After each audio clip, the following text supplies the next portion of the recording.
Shalom, Bapak Ibu, saudara-saudara yang kekasih dalam Tuhan Yesus Kristus. Malam ini saya akan berbicara tentang menemukan kesukaan Sang Raja. Yaitu ada dalam kitab Ester 2 ayat 15 sampai 17. Yang demikian bunyinya. Ketika Ester anak Abihail, yakni saudara ayah Mordekai, yang mengangkat Ester sebagai anak, mendapat giliran untuk masuk menghadap raja, maka ia tidak menghendaki sesuatu apapun selain daripada yang dianjurkan oleh Hegai, sida-sida raja, menjaga para perempuan. Maka Ester dapat menimbulkan kasih sayang pada semua orang yang melihat dia. Demikianlah Ester dibawa masuk menghadap Raja Ahasiweros ke dalam istananya pada bulan yang ke-10, yakni bulan Tebet, pada tahun yang ke-7 dalam pemerintahan Baginda. Maka Ester dikasihi oleh Baginda lebih daripada semua perempuan lain, dan ia beroleh sayang dan kasih Baginda lebih daripada semua anak darah lain, sehingga Baginda mengenakan mahkota kerajaan ke atas kepalanya dan mengangkat dia menjadi Ratu Ganti Wasti. Saudara, Raja Ahasiweros ingin memperlihatkan kecantikan Ratu Wasti di hadapan seluruh rakyat dan pembesar pada hari ke-7 pesta yang diadakannya. Tetapi ditolak oleh Ratu Wasti. Inilah yang menyebabkan Raja Ahasiweros marah dan memecat Ratu Wasti dan mencari wanita-wanita lain sebagai penggantinya. Menurut ahli sejarah Yunani, Herodotus, ketika Alexander Agung menaklukkan Persia, kira-kira 100 tahun setelah benteng Susan, dia menemukan 1.200 ton emas dan perak, 270 ton uang logam yang dilapisi emas. Ini pun hanya sebagian dari kekayaan Raja Ahasiweros. Jauh sebelum terkuras oleh perang, proyek-proyek pembangunan yang ditinggalkan begitu saja. Dari sini, sangatlah jelas bahwa Ester sebenarnya tidak memenuhi syarat untuk menjadi ratu.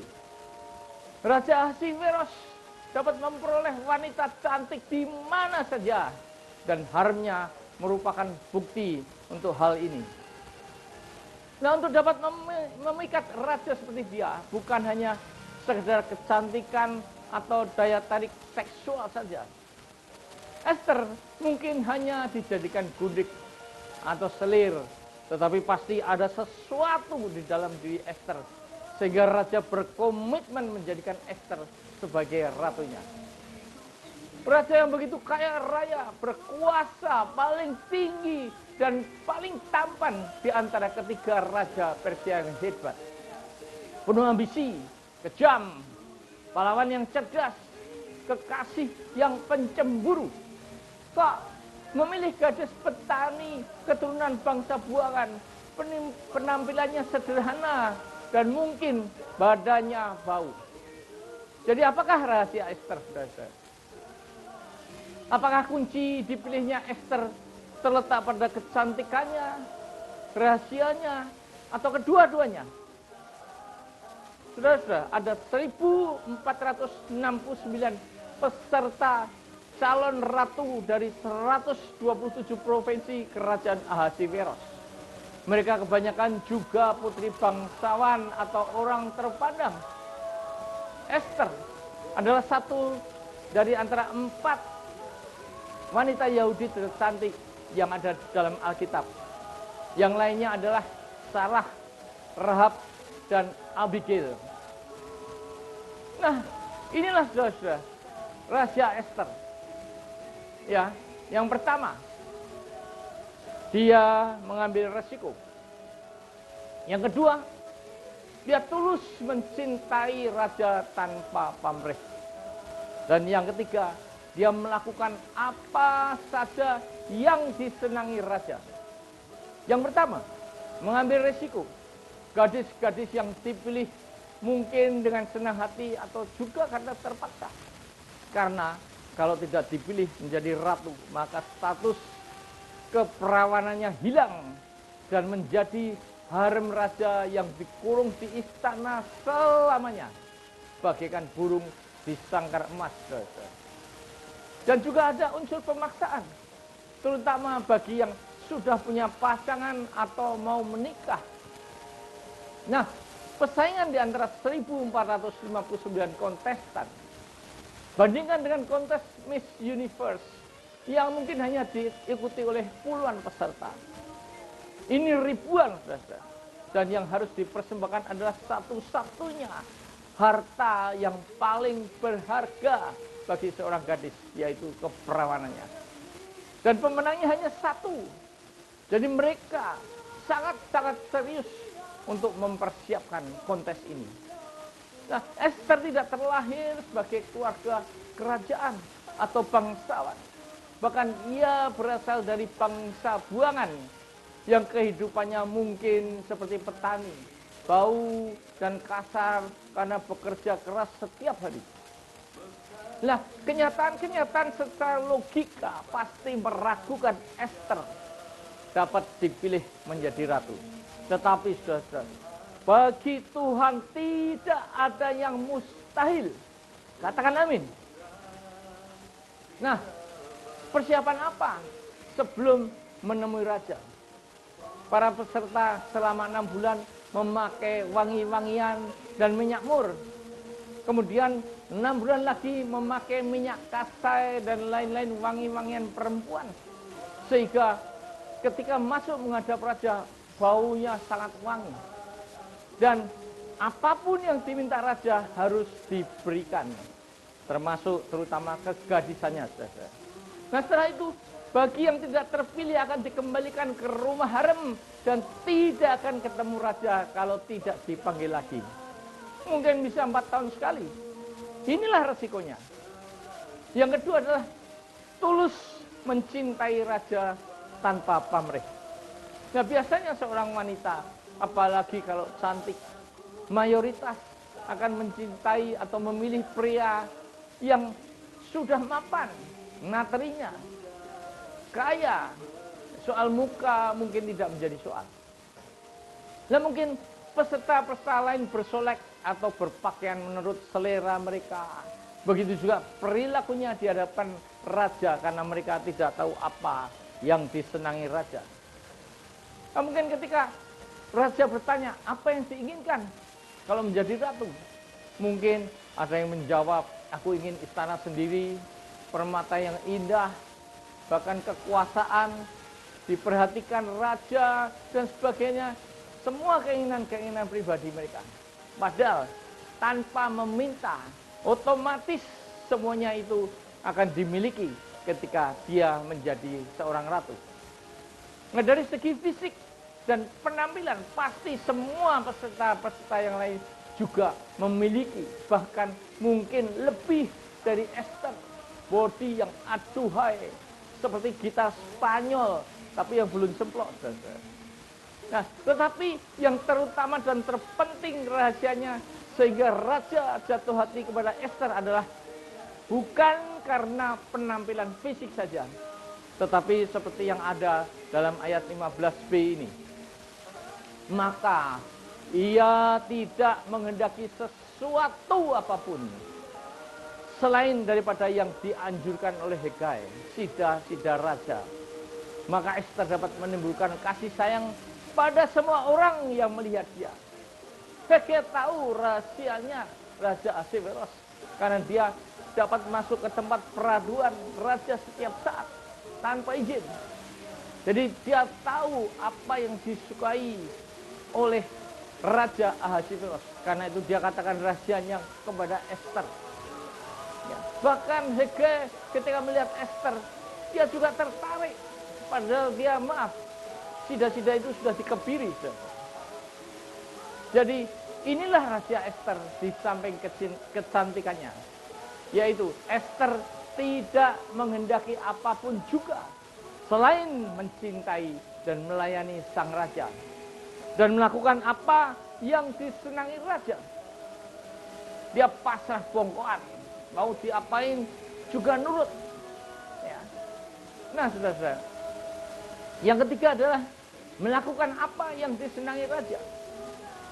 Menaklukkan seorang playboy saja susah, apalagi seorang raja kaya raya, ganteng, gagah. Tapi Esther berhasil menaklukkan raja. Rahasianya apa? Yaitu kuncinya sekali lagi, tidak minta apa-apa dan tahu apa yang disukai raja. Nah, selera seorang raja pasti permaisurinya itu harus cantik. Dan Esther memenuhi kriteria ini. Tapi bukan hanya itu saja, ada yang lain. Nah, inilah yang menyebabkan Esther dipindahkan dari balai pertemuan ke tempat tinggal raja sebagai ratunya. Nah, inilah cara Allah mempromosikan hidup kita lewat kesempatan yang dibukakan bagi kita. Ingat lagu, dia buka jalan saat tiada jalan. Dan benar, saudara, ini terjadi dalam hidup saya. Ketika saya pameran mebel di Kolen mendapatkan order 12 kontainer, tapi saya tidak punya uang. Nah, saya hanya berdoa dan Tuhan memberikan jalan. Ada salah seorang peserta program MBA saya, marketing satu bank, memberikan kredit, saudara. Sehingga semua pesanan-pesanan dapat saya penuhi. Nah, sekarang, apakah arti rohani dari kisah Esther ini?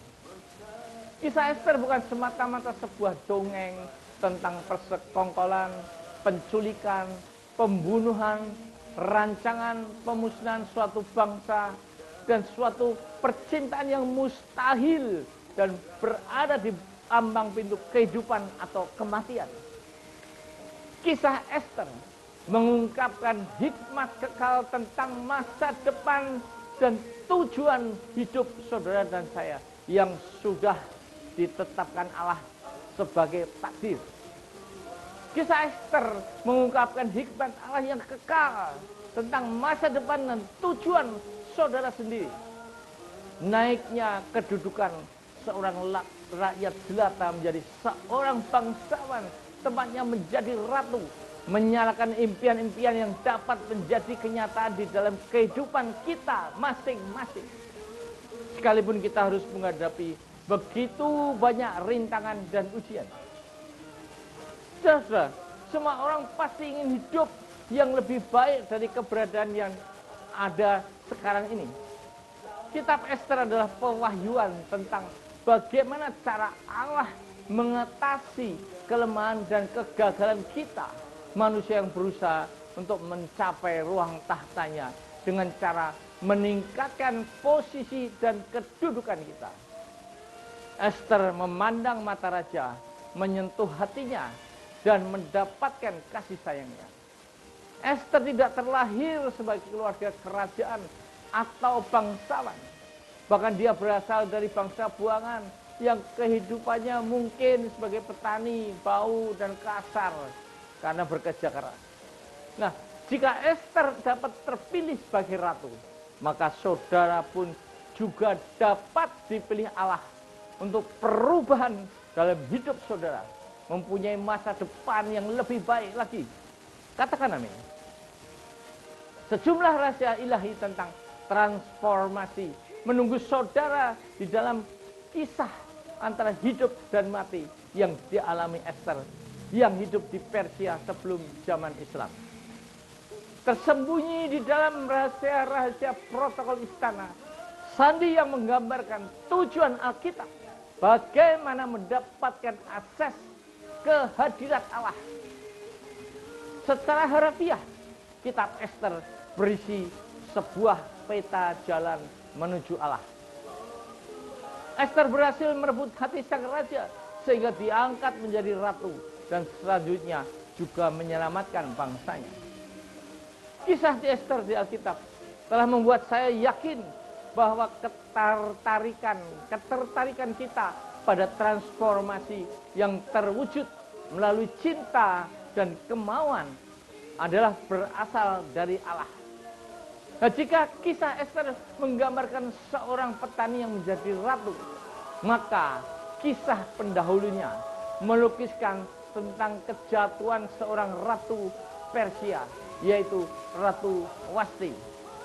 Ratu Wasti adalah bagaikan saudara dan saya yang tidak mau mentaati perintah dan panggilan Tuhan.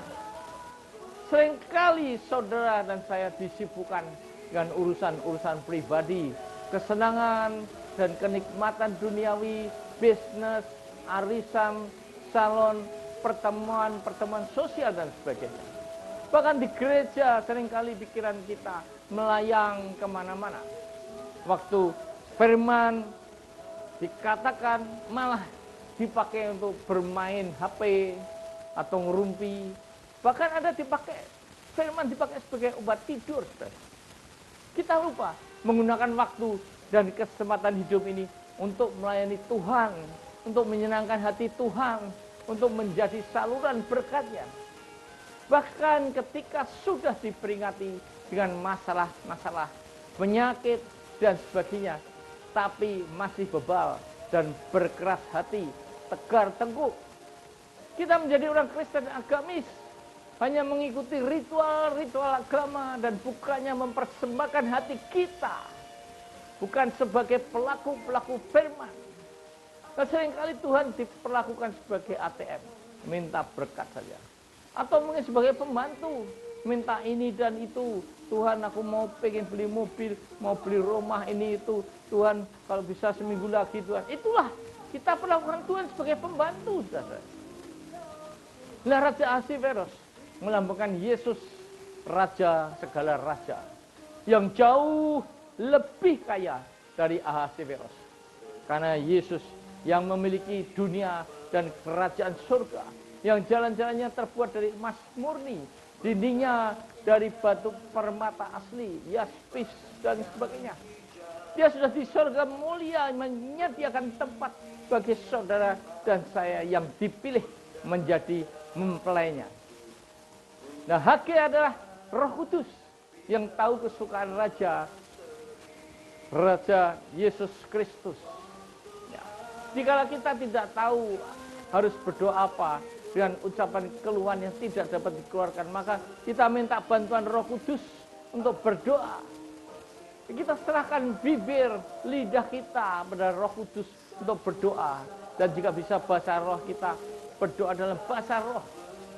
Sedangkan Mordekai ibaratnya adalah pendeta yang sering mengajarkan firman pada kita. Esther adalah kita sendiri, sang calon mempelai wanita Tuhan Yesus. Kita adalah wanita berdosa, bau, busuk, duniawi, yang seharusnya tidak layak menjadi mempelai sang Raja Yesus Kristus. Tapi hanya karena anugerah dan kasih karunia-Nya, maka kita dilayakkan dan dipilih menjadi mempelainya. Bahkan kita dijadikan ahli waris kerajaan surga, saudara.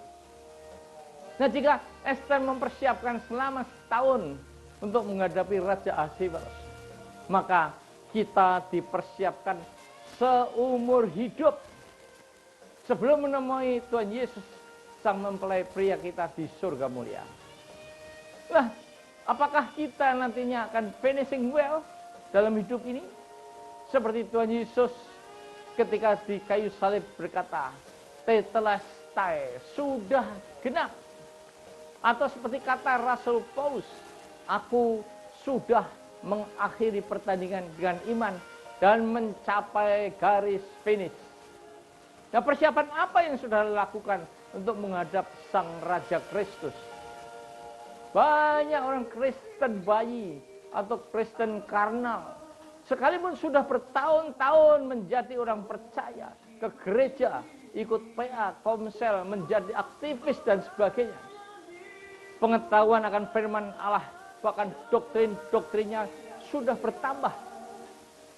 Malah sudah dapat menjadi pengajar atau berkhotbah. Tetapi pengalaman rohaninya masih itu saja, tidak bertumbuh dan berkembang, saudara. Nah, seekor ular yang berganti kulit, makan dan jalannya masih tetap sama. Inilah gambaran orang Kristen yang sudah dibaptis, tetapi kehidupannya masih sama dengan yang dulu. Tidak lahir baru. Lahir baru dan menjadi ciptaan baru. Itulah pertumbuhan hidup rohani kita yang diinginkan Kristus. Dan otot-otot rohani harus kita latih, perlu waktu dan ketekunan. Seekor ulat daun yang bermetamorfosis menjadi seekor kupu-kupu yang indah. Itulah pergantian yang sangat beda. Karena cara jalannya ulat itu dan makan dan fungsinya berubah semua. Dari ulat yang menjijikkan, berjalan menjalar, merusak tanaman dengan makan daun-daunan, menjadi seekor kupu-kupu yang indah, yang terbang dan makan serbuk sari, serta berfungsi membantu penyerbukan. Tetapi ada proses yang harus dijalani, yaitu lewat kepompong yang tidak makan minum selama 10 sampai 15 hari agar dapat bermetamorfosis menjadi kupu-kupu. Menjadi kepompong inilah proses pemurnian yang harus kita jalani agar dapat dipilih sebagai mempelai wanita Kristus, sang raja segala raja. Saudara dan saya harus berubah menjadi ciptaan baru dan menjadi terang dunia dalam kegelapan di sekitar kita. Menjadi saluran berkat, mengasihi sesamanya, sehingga orang yang belum mengenal Tuhan akan menilai dan melihat kasih Kristus yang tercermin dari kasih kita kepada sesama manusia. Membantu orang-orang miskin, memberi perhatian dan penghiburan bagi mereka yang dalam kesusahan dan kesulitan atau sedang sakit. Sudah, saya diproses selama 20 tahun. Nah, apa saja yang diubah menjadi ciptaan baru? Pertama adalah karakter saya, yaitu kesombongan saya, ya, pendendam, ya, karena saya sering disakiti orang, ditipu teman, sebagainya. Yang terakhir adalah ketika mebel saya mau dijual oleh seorang yang mengambil mebel saya harga cuma 5 juta, tapi ternyata dia tidak menjual dan tidak membayar. Saya kakuati, saudara. Ya. Kalau Tuhan Yesus mengajarkan, jika engkau ditampar pipi kirimu, berikan pipi kananmu. Tapi apa yang saya lakukan? Ketika saya tidak salah ditampar pipi kiri saya, maka dia akan saya tampar kiri kanannya, saudara. Pipinya kedua-dua saya tampar balik. Pendendam, itulah. Nah, singkat cerita, orang itu saya laporkan polisi, masuk di sel polisi, dan nanti pasti akan diadili, masuk penjara, saudara. Tapi ketika saya berdoa, Bapa kami, ampunilah segala kesalahan kami seperti. Di situ saya berhenti, saudara. Karena kata-kata terusannya adalah seperti kami mengampuni orang yang bersalah kepada kami. Nah, padahal orang itu masih di sel polisi. Nah, segera saya ke sel, saya lepaskan dia, saudara. Padahal ibunya dulunya nangis-nangis, mau mencicil uangnya.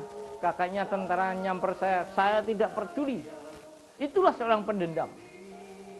Nah, ketika seorang mendendam, maka otak akan menghasilkan hormon kortisol atau noradrenalin yang membuat jantung lebih berdebar-debar sehingga kena penyakit jantung, bisa stroke sampai kanker, saudara. Nah, yang ketiga adalah menghakimi orang lain. Saya sering menghakimi orang lain. Wah, orang itu begini, begitu ngerasani, saudara. Tapi saya sekarang tidak berani lagi menghakimi, saudara. Walaupun orang itu salah, karena penghakiman itu adalah hak Tuhan, bukan hak manusia. Nah, yang keempat inilah, saudara, lebih berserah dan level iman yang tidak pernah khawatir walaupun tanpa income 18 tahun sampai sekarang dan masih punya masalah. Saya tidak pernah khawatir. Nah, saudara-saudaraku, maukah mulai sekarang saudara melayani Sang Raja segala Raja, Yesus Kristus, yang sudah membeli kita lunas dengan darahnya yang tak ternilai harganya, bukan dengan emas dan perak yang tidak sebanding nilainya dengan darah dan penderitaan Kristus di kayu salib. Seperti lagu ini, saudara. ketika kita masih ada kesempatan, kita pakai untuk melayani Tuhan. Sehingga ketika kita sudah tidak berdaya, kita sudah menjadi berkat bagi orang-orang di sekitar kita. Memang saudara, seperti Esther yang mengambil resiko. Ikut Kristus tidak berarti disenangi dunia. Saudara akan dikucilkan dari kehidupan duniawi. Diajak munafik, sok suci, dan banyak kesulitan yang akan saudara hadapi dari antikris. Bahkan dalam Filipi 3 ayat 18 dikatakan, malahan segala sesuatu kuanggap rugi karena pengenalan akan Kristus Yesus. Tuhanku lebih mulia daripada semuanya. Oleh karena itu, aku telah melepaskan semuanya itu dan menganggapnya sampah supaya aku memperoleh Kristus. Kenapa saudara-saudara? Mengenal Kristus kok malah rugi? Padahal mimbar sering mengatakan mengenal Kristus diberkati, ini itu segala macam. Ya, karena ketika mengenal Kristus, kalau dulu kita dagang menjual beras 5 kilo dikurangi setengah on, ya, atau kita menipu, maka sekarang ketika kita mengenal Kristus, kita tidak berani curang, saudara. 1 kilo juga kita berikan 1 kilo, 5 kilo ya 5 kilo. Karena itu rugi. Dulunya saya bisa untung setengah on, sekarang nggak bisa untung. Karena apa? Yesus Kristus lebih mulia daripada semuanya itu. Jadi apa? Yesus Kristus, keselamatan yang diberikan oleh Yesus lebih mulia daripada hal-hal duniawi, saudara.